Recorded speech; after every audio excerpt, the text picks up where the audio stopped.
Vous avez obtenu effectivement que la province Nord vous soutienne financièrement. Elle a même délibéré en ce sens il y a très peu de temps, il y a à peu près 3 semaines.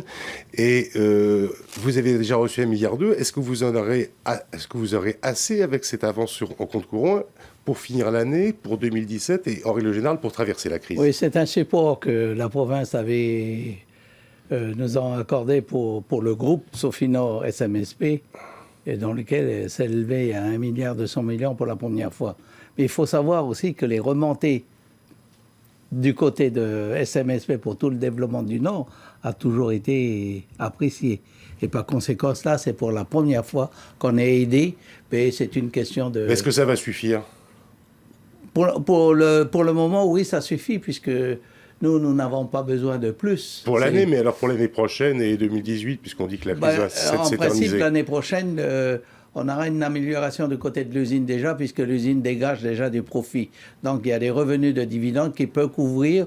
Et à ce moment, mais c'est une question de sécurité, puisque nous avons demandé de différer le paiement des 23 milliards qui nous restent à payer du côté des instituts financiers françaises.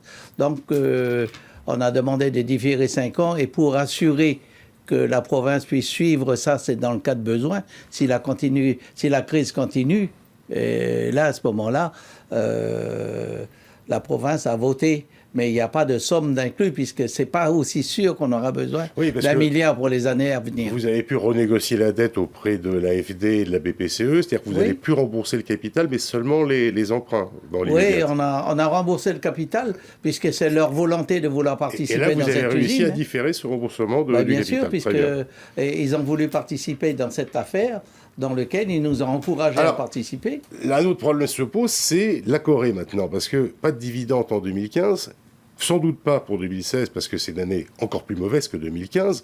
Alors, comment allez-vous faire pour combler les déficits de la mine, puisque jusqu'à présent, c'était les bénéfices de l'usine qui arrivaient justement à les combler? Non, c'est-à-dire, il faut savoir que le déficit de la mine, compte tenu du prix du nickel, mais quelle est la société calédonienne qui gagne de l'argent en ce moment? Vous savez, les résultats, il n'y a pas beaucoup. Oui, ils sont très mauvais. Enfin, quoi qu'il en soit, nous venons d'investir quand même 16 milliards dans la mine pour doubler les capacités, puisque nous avons construit une deuxième usine en Corée qui va produire le même tonnage que la première ligne. Donc, c'est un investissement quand même de 62 milliards entre la Nouvelle-Calédonie et la Corée. Donc, vous voyez, en pleine crise, on investit, puisque c'est une affaire qui fonctionne très bien. Donc, de ce côté, nous n'avons pas de soucis. Et il est évident, comme la NMC perd de l'argent, mais elle produit presque autant que la SLN aujourd'hui, seulement avec des petites teneurs, et compte tenu du prix, bien sûr, elle en souffre. Mais de l'autre côté, elle fera du bénéfice pour combler les pertes de la NMC. Donc, ce côté, on est très performant. Alors, rapidement, justement, parce que je voulais y venir aussi, quelles sont, selon vous, les meilleures retombées économiques pour la Nouvelle-Calédonie? Est-ce que c'est le partage du profit avec les fondeurs japonais qu'ont obtenu les mineurs calédoniens, ou est-ce que c'est le retour des ventes du métal avec l'usine offshore? Est-ce que ce sont des modèles équivalents? Non, ils ne sont pas du tout équivalents, étant donné que l'amélioration qui parle de, quand on vous dit profit sharing, c'est simplement une amélioration dans les prix du minerai. Mais ce minerai, nous, on le paye. On le vend au même prix. Et on achète au même prix. On le vend au même prix. Que ce soit en Chine ou au Japon ou en Corée, c'est le même prix. Par contre, la métallurgie, c'est 10 fois supérieur. Et ça, on est confisqué quand on exporte du minerai. C'est de faire dilapider quand même la richesse du pays.